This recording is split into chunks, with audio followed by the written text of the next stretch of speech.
Welcome to Verify Infield, the Millwork podcast. Your host, Jacob Edmond, CEO of Ductworks, will be interviewing experts in the industry to bring you insights and knowledge about the latest trends, techniques, and challenges in millwork. Whether you're a seasoned professional or just starting out, this podcast is for you. So sit back, relax, and join us as we explore the world of millwork. Here's Jacob. Thanks, Dustin, for joining us. We have Dustin Giffin today, and he is the president of Giffin Interior and Fixture, as well as the chair this year of AWI. And today he's joining us to talk about management in the millwork industry and a little bit of a preface or kind of a preview to some of what you're talking about at AWFS, I think. So we'll be able to dive more into that for anybody that's interested there. But so to start out, would be good if you could tell us just a bit about your background, how you started in this industry, and the path to your current role as owner and president of Giffin Interior. Yeah, I'd love to. First off, thanks for having me. This is great. You're doing some really awesome things for the industry, so keep it up. Thanks. So my background I think is similar to a lot of second generation owner backgrounds. My dad started the business in 1980 out of his garage, quickly got kicked out by my mom, and got to the building that we're in today, the very back corner, 80-some thousand square feet later. We're still here, 85 plus employees strong, which is down a little bit from where we peaked at during right before the Great Recession. But we have been a little bit more slow and controlled growth since then, where it was a little bit of a hockey stick in those 2000s, like it was for a lot of companies. But I grew up hating this industry and this business more so than anything, because it took my father away from me. He was that typical first generation business owner and entrepreneur and had to make it work, right? It was his job to make sure that we had food on our table every night. And now I realize not just our table, but for the 2, 5, 10, 20 employees, however many he had at that time period in the early to mid 80s, that he spent every waking hour working on this business. So he was gone before I would get up in the morning, and a lot of times he'd be home after I went to bed at night. So it felt like this thing that just not broke my family up, but when you're young, you feel that way sometimes, right? Yeah. You miss a soccer game or a performance for something or those things. But what I find out later is he almost never missed any of those. I just thought he did. He came in, saw it, and left. So small little tidbit there. But so through middle school, high school, I wanted nothing to do with this. I wanted to ended up going to Ohio State for political science because I wanted to be a lawyer, which is the last thing in the world I want to be now. Thank God I didn't do that. But I always loved working with my hands. I always loved the product that we make. And I wish I understood it more when I was younger, but I was always tinkering around his garage or when I had my own house and everything when I was a little bit older. I've always just loved building things. Went to Ohio State, like I said, for political science.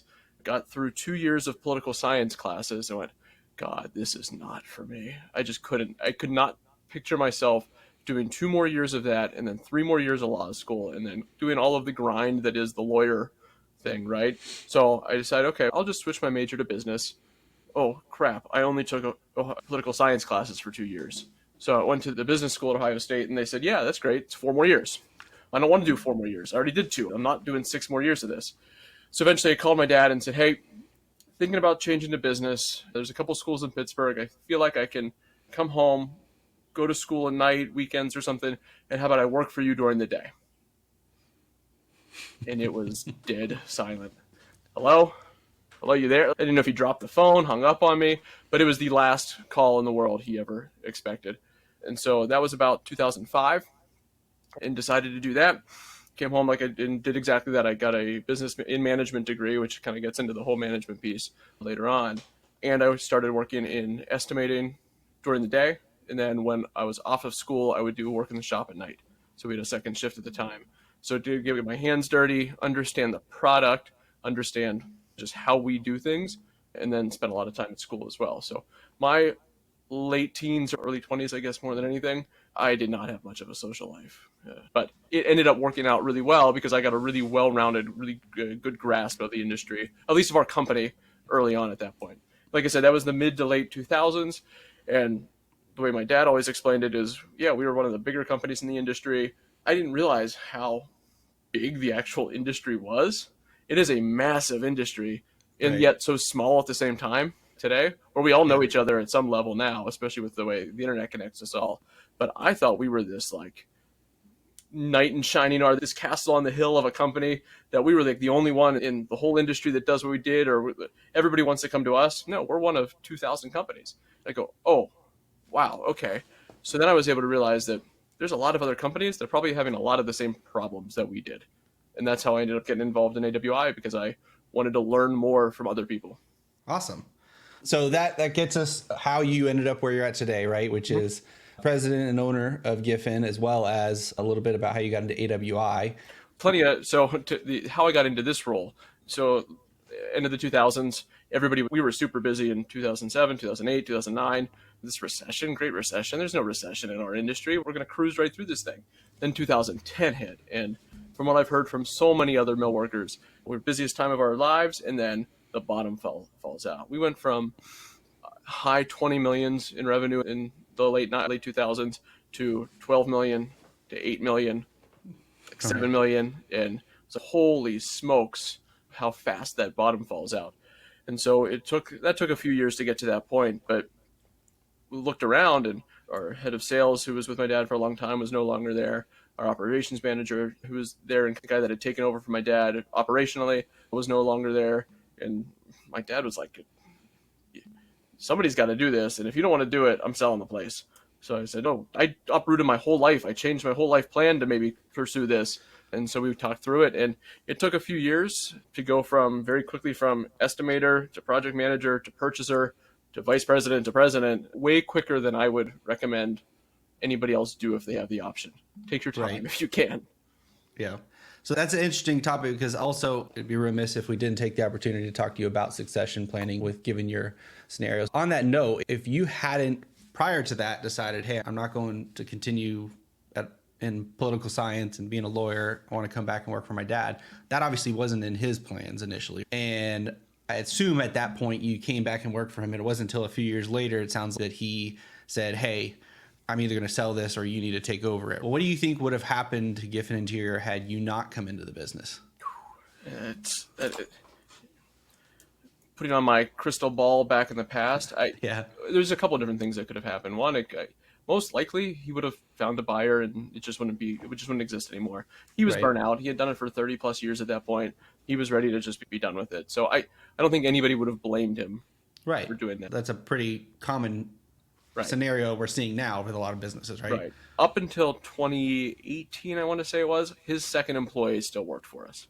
So I don't know that he emotionally would have been able to do that. That would have been a really hard decision to make. He had just started learning about ESOPs at that point in time, other different employee ownership programs. So there definitely were some things that could have maybe worked out, but there was not one clear leader. There was not a clear succession plan to that. And there was no management systems. There were very little systems in general, like so many of our people in our industry, unfortunately, have up to a certain size. I don't think it would have went well early on, but I think they would have figured that out if they did it that way. But most likely, he probably would have figured out a way to just get out. Yep. But it probably would have taken longer than it did when transitioning to you. It's very important and very much related to discussing management, because whether you develop that second level of leadership in your business and how you develop them very much is intertwined with whether you have a succession plan or not. And I think so many businesses, a lot of companies that I talk to have worked at, and owners that I speak with, a lot of their problem revolves around they get to a certain point where they realize, hey, I'm having to do too much. Too much is dependent on me as the owner operator. And there's a significant drop from owner operator leadership to that next level. And so if you haven't consciously invested in that leadership, that management, that next level, it's very difficult for you to be in a position to step away and think about not only, okay, am I going to retire? Am I going to take time to figure out what succession looks like? That takes having capacity outside of the day-to-day business to even consider those options. So segueing into our topic of management, tell us from your perspective and your experience, you've been running a business now for many years, very involved in AWI and many other organizations. So you've talked to a lot of other companies, owners, and people. What does management in the millwork industry look like today? And what are the common, the typical roles in millwork companies that our listeners are most likely already familiar with? The first thing I think that the first problem that starts to rear its ugly head is when a business gets to a certain size. And it's probably that it's a big enough size where there's a distinction between the office and the shop. So you've got this group of people that are running the shop and the group of people that are running the office. Then automatically it's always the office's fault or always the shop's fault, right? But then you've got one person maybe trying to manage both. Now, Right. so you don't have, what it comes down to is not a clear org chart, clear accountability chart if you're a fan of EOS and traction in that book. Understanding who is responsible for what and what is responsible to happen when. You and I have talked a lot about inputs and outputs in departments, and that's exactly what that is. It's what is my expectation of the person in front of me and the person after me's expectation of me. And you don't have to necessarily, it's not one-to-one, especially at that size. We are, if I don't have any hats in around here, but we all wear so many different hats in this business. In a business of our size, in a business of a smaller size, a bigger size, we are still small business. And so you have to be agile enough to go, okay, yeah, that's not technically my job as, let's say, president, but no, that trash out there needs emptied. I got to go empty that trash. That's a simple example. Or we are, like a lot of people I think right now, extremely busy this summer, that if a guy on the bench has to help with a cut list on an engineering or something like that, you've got to have those flexibilities. But if the guy on the bench doesn't understand that his main focus is this, and he reports to this person, that person reports to that person, that's where the first breakdown, I think, comes, is a lack of clarity on the org chart. Yeah, no, I think that's very important that a lot of people miss. And frankly, I've consulted with a number of companies, even just in the last year. And a lot of the time, the owners can't even answer to me like, hey, this person that we're talking about, that we're trying to figure out the problem. Okay, why are we not getting the results we want from this person who's responsible for this department? Who are they? Who do they report to? Who is it in your organization that has outlined for them what their expectations of their role is, and who is responsible for their success or their failure? And a lot of times it's that's me, the owner. That's me, the owner. And if everybody in your organization reports to the owner, then yeah, you as the owner are trying to manage 10, 20, 30 people, and that's not going to work. There's a lot of research and a lot of data out there that says 5 to 7 is max. Right. Some people will stretch it to 9. I know somebody else that says, yeah, I can manage 13, 15 people. No, you can't. Right. Not well. You'd have to have 13 or 15 all-stars, and they're not going to want to be that hands-off, I don't think. Yeah, and a lot of times, especially when you're talking about operations and leadership, it's, okay, how many people, from my perspective, I think of it, okay, how many 1-hour one-on-ones can I support in a week? And when the number of those, if you meet with every one of your team members once a week, directly one-on-one, plus you probably have a team meeting, when that starts to eat up too much of your time to function, you probably have too many people reporting directly to you. I'm a big fan of a half an hour for those, by the way. 30 minutes, so 15 minutes for you, 15 minutes for me. And I've heard frameworks from other experts that would say, do 10 minutes for them, 10 minutes for you, and then 10 minutes about their career path. But our industries it's too small to have that career path piece. And it doesn't have to necessarily be about business. That's one-on-ones are one of my favorite tools for management, because management to me is about two things. It's results of your department, and it's about the retention of your employees. Right. And you only get the retention of your employees by having a good relationship with them.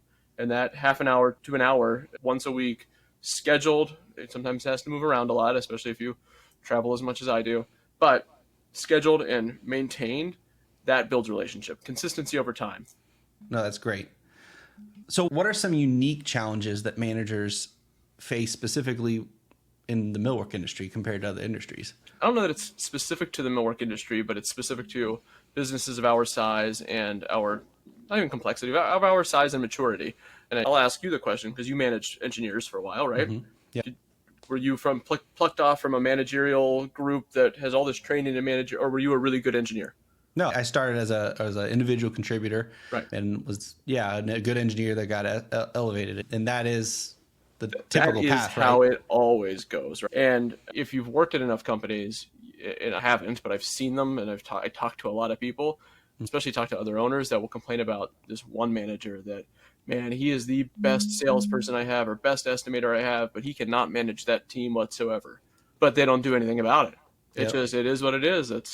He's been our estimating manager for 15 years. I can't make a change. No, but would he be a better estimator if he wasn't managing? Absolutely. Then what are you doing? It should be so obvious, but it's not.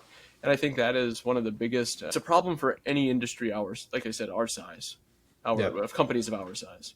And I think Also, because I see that even within Millwork, we have companies that are $1 million to $2 million a year up to 30, 40, 50, even a couple probably at $100 million a year. But they all have some level of that struggle. And there's that middle range, it seems like, that I think a lot of it is they're still owner, founder, operated.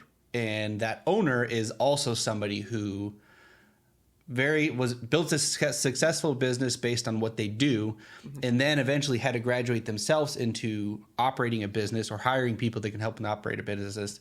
But they're not, like you said, trained as leaders, managers, accountants, any of that stuff. So It's just like a construction business, right? A lot of times it's a builder, a framer, a block layer, somebody that has a specific trade that builds their business around their skill set, what they know, their knowledge.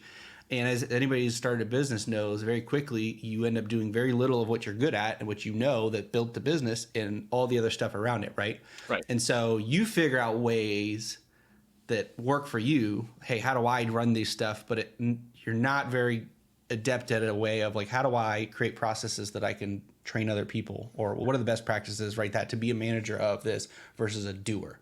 Right. I've been a successful individual contributor. I myself have elevated to a leader, but I've never been that I'm trying. Now I need people to be. So there seems to be this ceiling. And a lot of times those business owners end up selling out of it, right? Of, okay, I get acquired and then that business either succeeds or it gets absorbed or whatever happens, right? Yeah, but your example of a construction company, the general contractors that a lot of us work for, at least locally here that I know very intimately, are very much that way, that the owner, founder, there was a ceiling, right? And as soon as they transitioned out or went just to the chairman and then brought somebody in as professional management, then they go from a $100 million GC to a $500 million GC. That's when that growth starts to happen. And I think that very much applies to our industry as well, because it seems that most owners, founders specifically that I've met, fit one of two sides of the business. They're really good at selling, right? Which they think that means they're good at estimating, typically not. Right. But they're very good at selling, or they're very good at building. Right. And so then I always they go where their comfort level is. And a lot of times it neglects the other side, unfortunately. But you don't stay in business very long if you don't do both of those two things. You got to sell and you got to produce. So the business creates really bad habits on the thing that the person that founded it that's really good at one side on the other side. So if you're really good at sales, the shop just figures out how to get it done. And you might have handwritten marks on all your cabinet parts that they're erasing at the end of the day, or you might have a stack of parts that were cut wrong, but the product goes out, the customer's happy, you get repeat business because the owner can continue to sell it, and they make just enough money to keep plugging along. Right. It's when you can step back and go, okay, it's my job to manage somebody who can sell, manage somebody who can estimate, manage somebody who can operate, and then I call it business operations, the finance. If I decided tomorrow that I was going to be a roofing company, I would still have that same department processing all the business side of things, right? And once you can step back, if you can, and I think most founders have a problem doing that, that's what allows you to open up for real growth. Yep. No, I think there's a couple things that I want to unpack there that you touched on. So one is usually there's a founder, an owner that's operating and is very successful at a specific thing. It might be sales, or it might be that they've built a reputation and they're a craftsman themselves. And a lot of times they succeed based on that despite their shortcomings, right? And the old saying, like, everything looks like a hammer so I always think about guys who work in a trades. If you're a woodworker, a lot of times you solve a lot of your problems with wood at home. If you're a tiler, you might have great tile in your house, but you might use it for places it's not very well meant. And so similarly, if you're really good at sales, a lot of times you will cover the sins of your business by going and selling more revenue. And, oh, shoot, we didn't make money. I'm going to go sell the next job and try to make sure I can just pack more 100%. Work in. My operations is falling apart, but I know I can continue to get more revenue. And I can go, if we screwed up in that last one, I can go talk to them and use my relationship skills and my selling skills and get another one. If you're a craftsman, a lot of times you might be terrible at running the business. And so I think that the difference in that getting to that next level, and where this relates back to management, is whether they're introspective enough to be able to say, okay, am I spending all my time trying to make everybody operate like I've operated, or am I looking at my weaknesses and developing leaders in that next level to fill those weaknesses first? 100%. Yeah, self-awareness. That's the name of the game there. And if you don't have the self-awareness at that early stage, it takes a second generation, a different manager, owner, something. It could just be a general manager. The owner could still just go, you know what? I'm still going to own this thing, and I'm going to check in every couple weeks, or I'm just going to do this one thing I'm really good at, but you go be the GM and manage it. They have to be able to step back and go, it's not. I'll use Giffin as an example. Giffin, for whatever reason, early on was known as a high price but high quality company. It was not an intentional thing, according to my father. It was something that he got kind of bestowed upon us, which is not a bad thing to be bestowed upon, right? It's better than being the cheap, but there's a place in the market for that as well. So, but if he spent his time trying to not even explain, that would probably be an improvement, trying to shove to our employees how we're the best, how we're the qualities that high, why the prices, and it's because the way my dad did this, he did it this way, he did it that way. You've got 40, 50, 80 people that aren't him. That's the beautiful thing, and the one of the hardest things as well, is we have so many different personalities, so many different backgrounds. There are so many different ways to skin that cat that we can use those individual skills and abilities to be way better than any one person ever was. But if you don't have the self-awareness, you're never gonna do that. Yeah. Awesome. On that note, as a second generation millwork company owner, you said you have a different vantage point than your father had of himself over the business. What lessons have you learned along the way that have now shaped your approach to the business, developing your leadership team and managers? Yeah, so I inherently am a fly by the seat of my pants kind of guy. I'll shoot from the hip and let's figure out what to do with the bodies later type of deal. Let's go. Let's just go do stuff. And that's how we approached, one, the succession plan at that point, because there wasn't a plan, and two, I didn't know what I didn't know in so many different things. And so I just figured it out as we went, where I wish I would have taken some more time and been more systematic about, one, planning on how we were doing this transition. We got very fortunate that we had good relationships with vendors, banks, bonding companies, things like that. Our employees were really loyal. Our customers were very loyal. Had that not been the case, and they could have gone, who is this kid and what is he doing? It's just different. And it didn't seem like there was a cohesive plan. So always come in with at least a little bit of a plan. That to me that's not been a strong suit of mine, and it's something I've had to become better at. Go ahead. Would you say that is where your next level leadership fills that in? Are they developing that plan, or are they operating? Oh my God, yeah. If I didn't have that tier below me, I've got every vision and I've got some big dreams, we'll call it. One, they keep me grounded. Dustin, what are you talking about? But two, they're the ones that are able to just get stuff done. Yeah. Okay.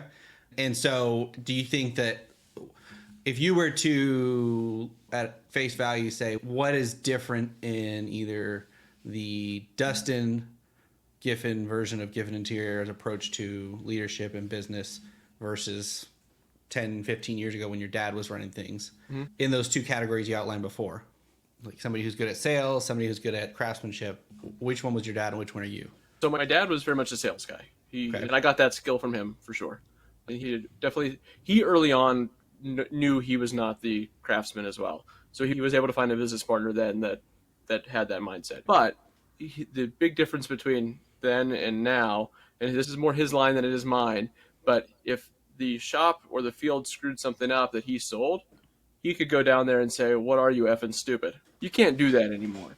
That wouldn't go over quite the same way, right? But it's a different approach to people in general, I think, where I think a certain generation, a certain age would say we're trying to be kumbaya or trying to all get along, and that's not the case at all.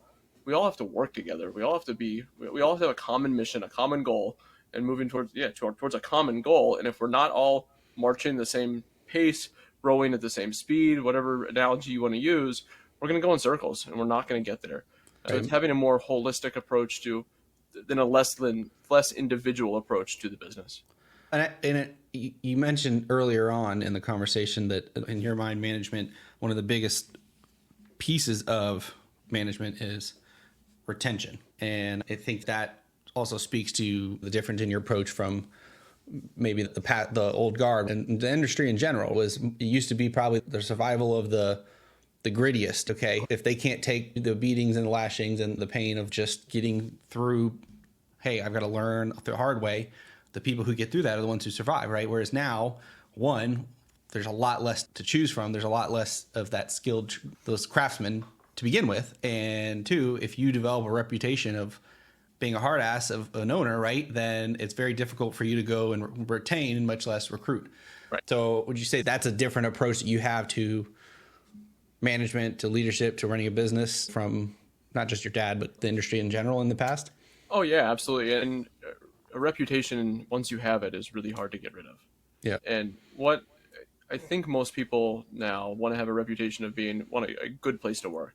Good place to work does not mean, or you see all this the best place to work in this city, It's not that you come in and everybody's nice to each other and everybody's singing songs and being happy. No, it's that, again, you have a common mission, you've got a common goal, you're working together on something that at the end of the day you go, yeah, I did something, I got something done, or look at this really. What I love about what we do is I can take my kids to a restaurant and go, yeah, my company built that big wood feature wall behind the bar there. Whoa, really?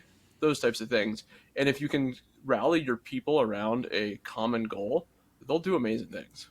So on that note, speaking of like motivation, inspiring your team to perform at their best, like that's one factor of, okay, here's what our end goal is, this product, this deliverable. Is there anything else you would say that you consciously use in, whether it's your management, your leadership techniques for helping your team to perform at their best and continue to be motivated? Yeah, there's a couple different things. So one, it starts with the one-on-ones. It's building that relationship where you can have the direct feedback or the direct conversation that's planned and scheduled, and you know it's going to come. Then, like you said before, you're going to have some sort of weekly staff meeting. If it's a leadership team meeting, or if you're an engineering manager, you should be doing the same thing. You should have at least a time, once a week, that your whole team gets together and you've got a standing agenda that solves certain problems that come up, that allows you to work together as a team to talk about the common goal, talk about whatever problems are experienced in another department that maybe you can help. So in those two things right there, or at least getting that common, like I said, that common goal, that relationship built as a group to help motivate, because it's a lot easier to go and motivation is never external. Right. Motivation always comes from inside. So it's always your own motivation, never somebody else's. So if you can build up confidence and a skill set and a vision for what the goal is in their people, they'll motivate themselves a lot of times with a little prodding and a little bit of structure around that. Right. But then it's also not getting lost on the department side. Then you take that department, and what I like to do is I try to, doesn't always happen every week because of my own schedule, but try to have a weekly full company meeting where we get everybody that's in the building. We don't include our installers right now, which is something I got to figure out. But I don't know that GCs would love it if they're just stopped working at the job site every once a week and got on an iPad. But it gets everybody together. Like, we play funny videos. We make it a little more humorous a lot of times until there's something then serious. Like I said before, we are in the early stages of an extremely busy summer. And today was our company meeting. It was, I don't know how well I did it, but it was intentionally as raw and we can do this, we got this as possible. Here's the end goal in mind. We want to be in the end of September and look back and go, look at all the stuff we got done, not look at all the stuff we didn't get done.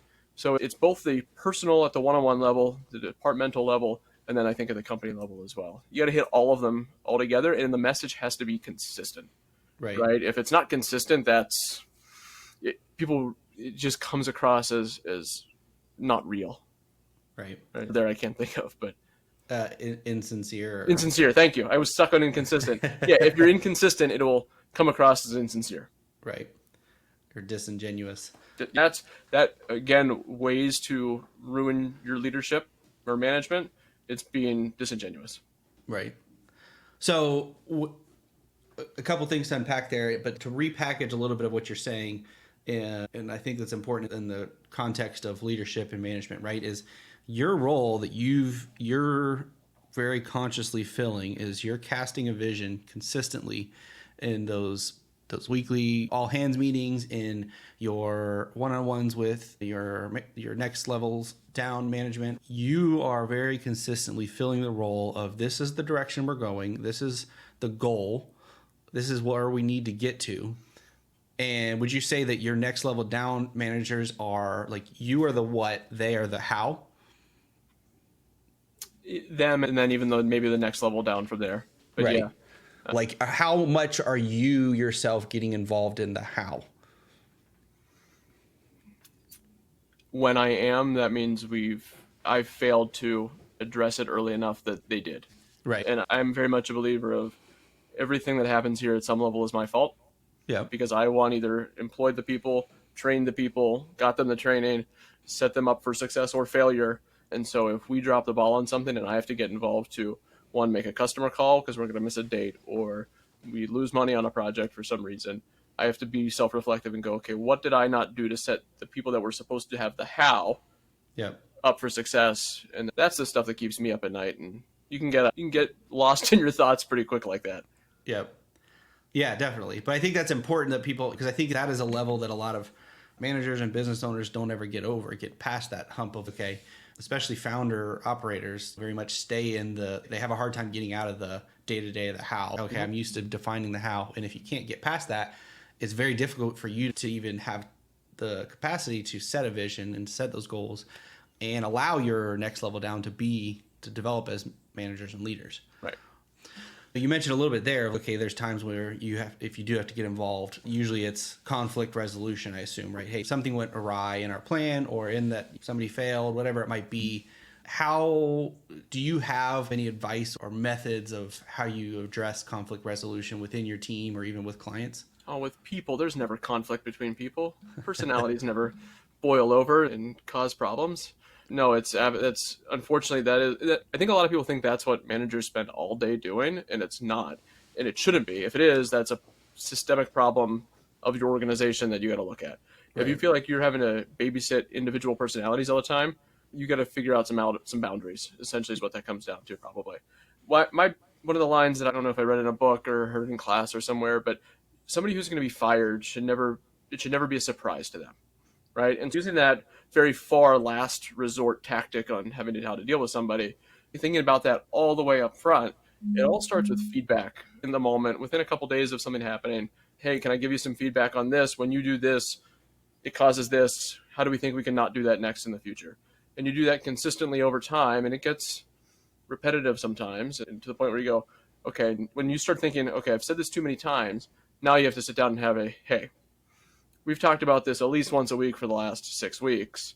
What are we doing to actually get better? And that's when you start looking at performance improvement plans, etc. like that. But that's on the individual level.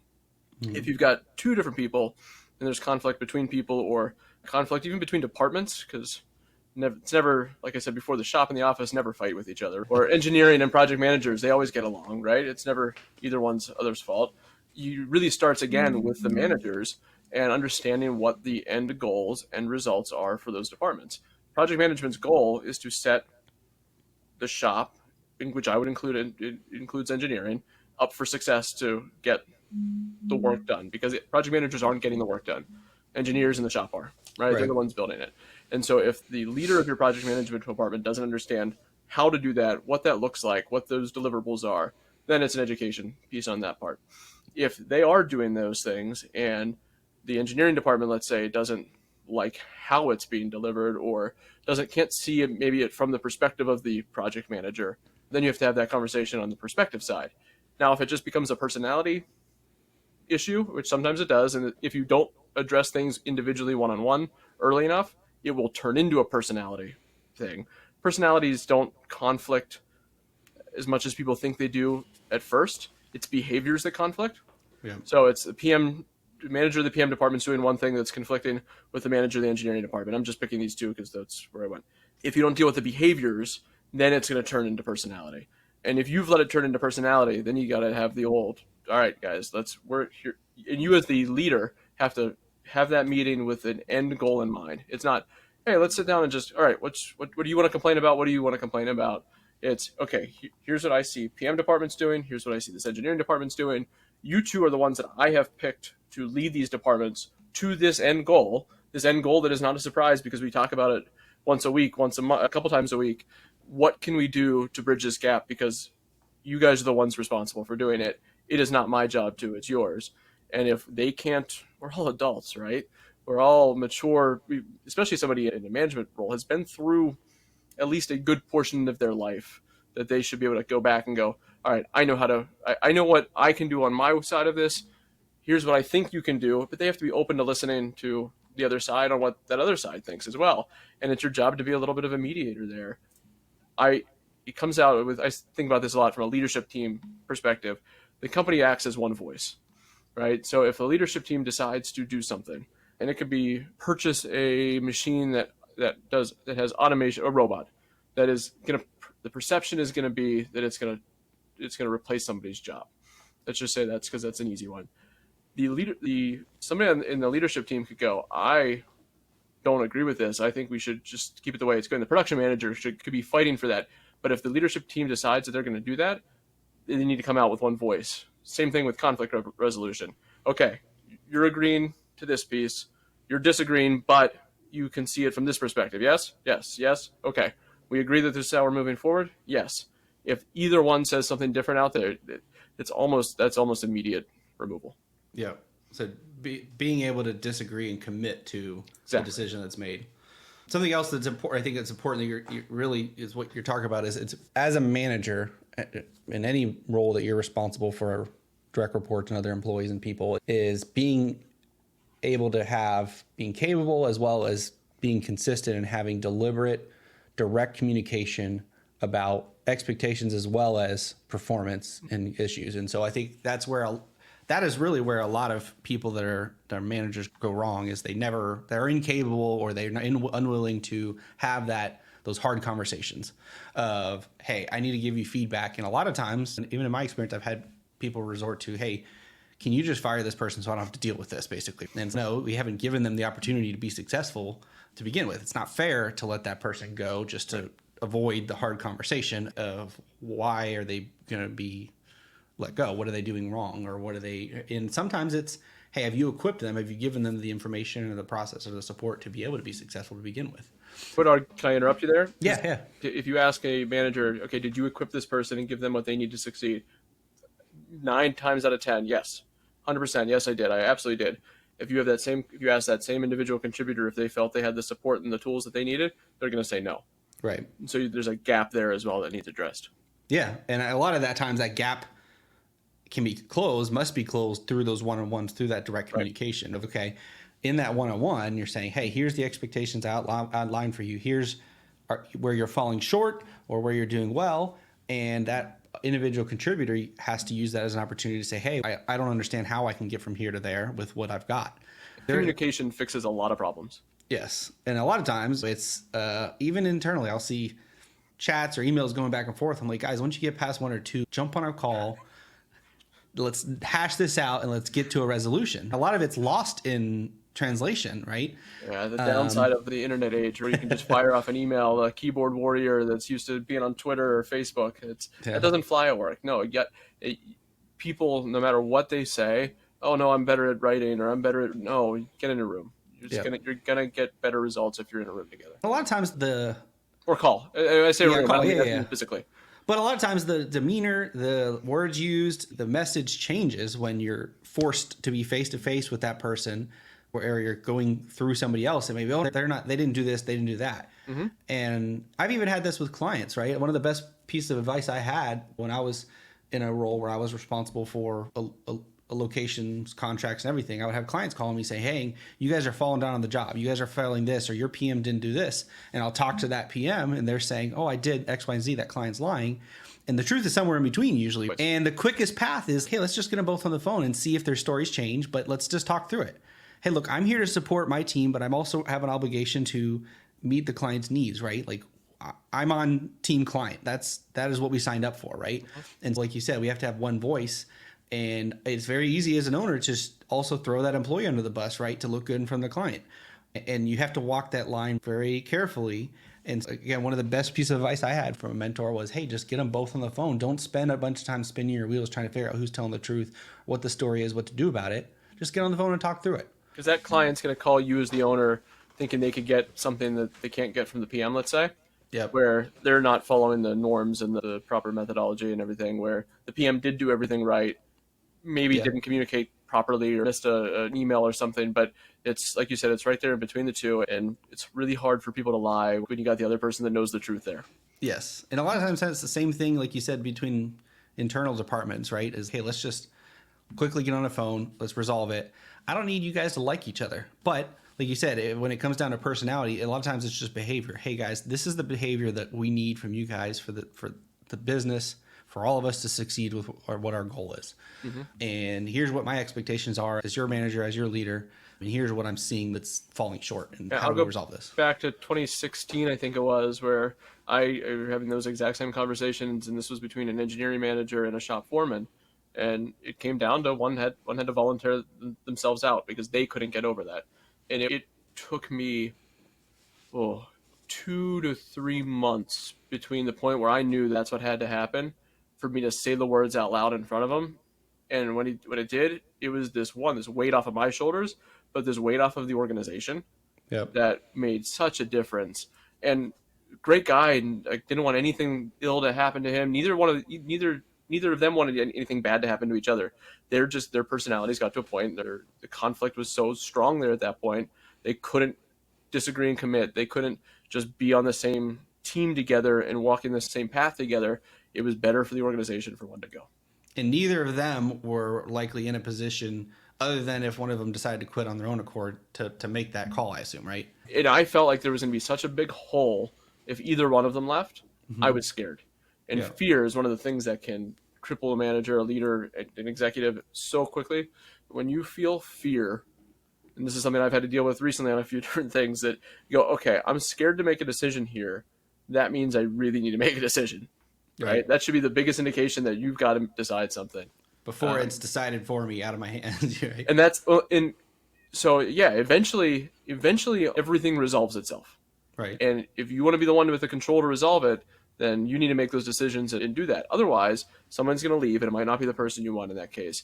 The ultimate net down the line that could happen is, okay, I didn't make decisions, and the business ended up going under because I wasn't strong enough leader to stop whatever ball was rolling down a hill into a chasm that was going to take us out. Not to be completely negative, but my mind goes there sometimes, like, all right, if I don't do this, and in 6 months from now, I'm going to have to sell the place, or I'm going to go bankrupt. It's 6 months. But as an owner, you get real deep in some of the negatives that could happen real quick. Oh, yeah. And I think that's, to some extent, that's your role as the owner. You have to be conscious of those, but also, like you said, not to operate in that place of, I'm making decisions based on worst case scenario that might not be realistic. And I think that's also important for talking about management is, okay, how do you create an environment where your managers are set up to know the very real consequences? Hey, here's what happens if we don't do X, Y, and Z, but that they're able to operate in a safe space to know that, like you said at the beginning, okay, all of the company's failures are ultimately yours as the owner. Are you managing your business that way where those people know, hey, this is what I expect you as my manager of this department to be responsible for. I'm going to give you space to operate and to know that ultimately I'm going to catch your failures, but recognize your successes. It's amazing the amount of times, and even still today, that I go, no, I just assumed that person knew what my expectation was. And then I go back, well, when did I make it that clear? And oh, I didn't. I thought about it so much, they must have been able to read my mind. Yeah. No, it's and I think a lot of that is, like you said, down to direct communication of just, okay, am I having those one-on-ones, or are my people having those to outline? One, do you have an org chart? Do you have a clear set of outlined roles and responsibilities? And a lot of times this doesn't even have to be overly formal or complex, but literally just, what is my job title? What am I responsible for? Everything that's not outlined essentially falls to the owner. And so you should be incentivized to, like, hey, let me define as many of these things, because otherwise, if it doesn't get done, I don't have anybody to blame that they didn't do their job. What I found was best was to make sure I listed those roles and responsibilities out in blocks on that org chart. And then that one's blank. So either it's me, which is most likely the case, or I can split it up into maybe 2 or 3 other people. But don't just go, okay, I've got a CFO and I've got a safety manager, but there's this HR piece in between. Safety and compliance can sometimes link over to HR because there's very strict rules you have to follow. And then sometimes CFO and people in HR sometimes overlap. But it's, make sure you have that clear that this is a hole that needs filled. Or you go, okay, as the owner, I'm just going to fill it for the time being. Yes. Yeah, that makes sense. There's a couple of questions I like to ask my guests. Sorry, not clients, my guests. Before we dive into that, on the topic of management, we covered a lot of ground today. Is there anything on that we didn't cover that you think is important to share with everybody? When you're talking about feedback and you're talking about expectations, one, the expectation needs to be clear. But a lot of times it'll go, "Oh, I didn't mean to," or I meant to do this, or my intent was this. And I want to make people realize that intent doesn't matter. And I hate it. People are going to say, "Really? That seems kind of cold." It's the behavior that matters, right? And manage, all we can do is why you do something is, at the end of the day, it's between your two ears. And I hope we want to do something for the right reasons, but it's like what you were just saying, here's my expectations. Here's the things that I expect from this department, this individual. It's that those behaviors are what's being reinforced. So Right. don't worry about why somebody does something. One, you're going to drive yourself crazy because it's never the reason you think. But two, it's just the behavior is what's ultimately important. You would have for others that may be looking at succession planning in their millwork businesses and how they can better prepare for it, or even just evaluate, hey, is this something I need to be thinking about? Yeah, like I said earlier, I would just be way more intentional and have a plan. I don't think, like, we got really lucky that we didn't hit any big road mines down the road. In spending some time in other seminars or hearing other people speak, the most successful ones are the ones that go in with a clear plan. So don't do what my dad and I did. Do what a lot of the experts recommend you do, and go in there with an intention, because most likely lightning doesn't strike twice. And I don't want to wish anybody to not have the luck that we had. We got very lucky.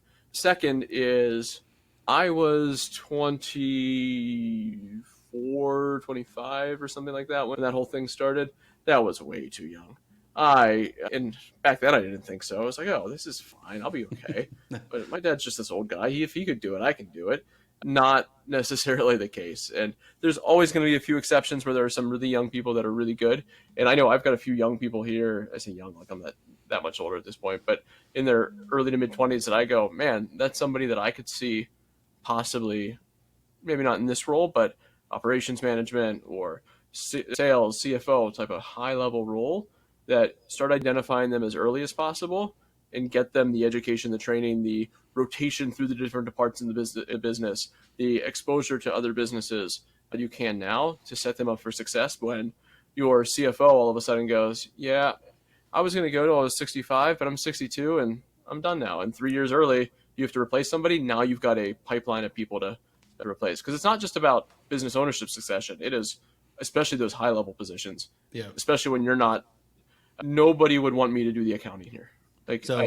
Always consciously basically be preparing for it, even when you don't think it's as pressing as it seems. Right. As morbid as it sounds, it's the old hit by the bus plan, right? Yeah. It happens if your top leader gets hit by a bus, you better have somebody that can step in. Awesome. 2 questions I'd like to ask everybody that I can. First, what do you see changing in our industry in the next 5 to 10 years? Changing in the industry in the next 5 to 10 years. One of my favorite lines is Andrew Campbell from Eastern Millwork out in Jersey City would always say that we are an industry that is very, very slow to change. So we accept change very slowly. And it seems to be the velocity seems to be increasing a little bit, but not compared to other industries. For whatever reason that is, if it's the mentality on the shop floor, or that we have so many founders that continue to be owners through retirement, like we've been talking about. So I think as the world changes, the companies that will be ahead of just the technology curve with who knows what's going to happen with AI. Robotics are so prevalent in every other industry but ours, pretty much. Right. The pod pre-build type of construction methodologies that are out there that a lot of our owners in our industry are just hesitant to embrace. Companies that can find what that next, not even the next, even what a current differentiator for their market is, are going to be the best. And that's business 101. If you can differentiate from your customer, you're going to succeed more than all of them. So on the flip side, what do you see staying the same? That also will depend on if it's a founder owner, probably. The beauty of our industry and what we do is that I don't think what we make is going anywhere. It might change a little bit. The materials are going to get either more complex or more sporadic. I already do way more than just wood anymore, right? So many are doing plastics and glass and metals and whatever, fabrics. But the physical product is still going to be there. People are always, I hope always, going to want to go to restaurants, are going to want to go on vacations and stay at hotels. Unfortunately, they're always going to need hospitals. They're always going to need places that one, are welcoming to them, that they do for enjoyment, or welcoming because they're there for something serious like a hospital visit. So the beauty of it is that our product is an evergreen product. What we make, I hope people are always going to want. And awesome. It's just a matter of finding a better way to do it, right? Yeah. The better way and continue to be efficient enough to stay in business doing it. Yeah. If our listeners or anyone is interested in finding out more about you or Giffin Interior and Fixture, where should they go? Pretty much my handle on any sort of social media is going to be DP Giffin. Okay. So D is in Dustin, P is in Patrick, Giffin, Giffin. Our website, giffininterior.com. One, everybody wants to put an R in it. It is Giffin, not Griffin. And everybody wants to put an S at the end. It's interior, not interiors. So giffininterior.com. I don't know how long between this recording and when this will come out, but we're in the process of completely revamping our whole website. Probably going to be in the next, probably about a month before it gets live. So some of the first people that listen to this might catch the old one. And if they go back in a week or two, probably catch the new one. We're really excited about that. Whole updated branding, some modernization of the logo, with keeping in the tradition of my dad's, what he had started how many years ago. So it's an exciting time for us.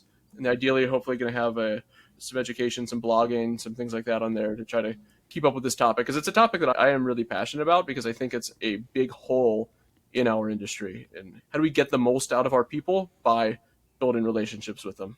And how do we retain them that way? And then you are going to be yourself at AWFS in Vegas in July? Yeah, so Thursday afternoon, I believe it's 3:30, whatever the date of that is. So it's the Thursday of the show. The session is called, I'm a Woodworker, how am I supposed to know how to manage all these people?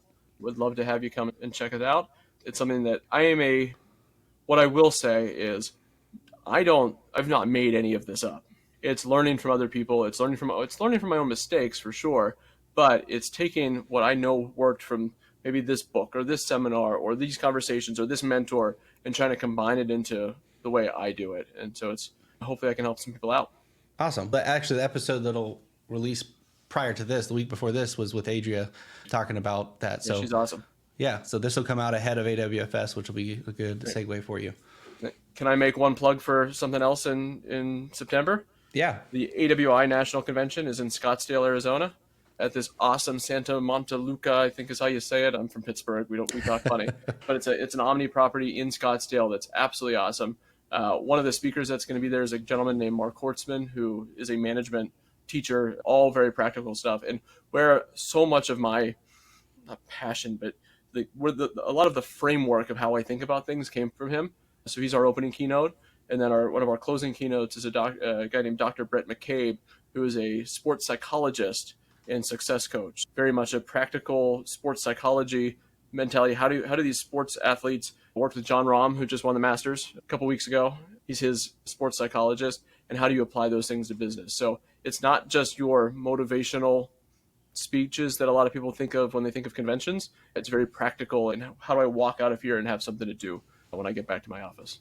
Awesome. I'm excited. I'm planning to be in there as well as AWFS. So I'm looking forward to connecting and seeing you there as well. I appreciate you taking time to talk with us today and just to share about management.